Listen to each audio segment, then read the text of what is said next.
SSLC പരീക്ഷയുടെ ചരിത്രത്തിൽ ഏറ്റവും വേഗത്തിൽ നടത്തിയ ഫലപ്രഖ്യാപനമാണ് ഇത്തവണത്തേത്. 4,63,686 പേർ എഴുതിയ പരീക്ഷയിൽ റെക്കോർഡ് വിജയം ഇക്കുറിയുണ്ടായി. കഴിഞ്ഞ തവണ വിജയശതമാനം 94.17 ആയിരുന്നുവെങ്കിൽ ഇക്കുറി അത് ഉയർന്ന് 95.47 വിജയശതമാനത്തിൽ പെൺകുട്ടികളാണ് മുന്നിൽ. പ്രൈവറ്റ് വിഭാഗത്തിൽ 62.81 വിജയശതമാനം.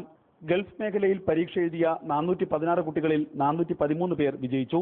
ലക്ഷദ്വീപിൽ പരീക്ഷ എഴുതിയ 823 കുട്ടികളിൽ 630 പേരും വിജയം കണ്ടു.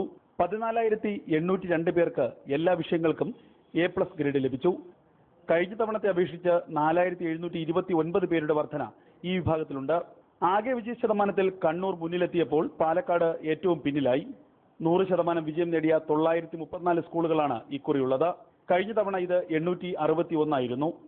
ഉപരിപഠനത്തിന് അർഹത നേടാത്ത വിദ്യാർത്ഥികൾക്കായി മെയ് 12 മുതൽ 17 വരെ സേ പരീക്ഷ നടത്തുമെന്നും വിദ്യാഭ്യാസ മന്ത്രി തിരുവനന്തപുരത്ത് വാർത്താ സമ്മേളനത്തിൽ അറിയിച്ചു. TV Now Thiruvananthapuram. അറിവിന്റെ വിസ്മയ ലോകം ഒരു വിരൽത്തുമ്പിലൂടെ സന്ദർശിക്കൂ www.ssfmobile.com. Thank you.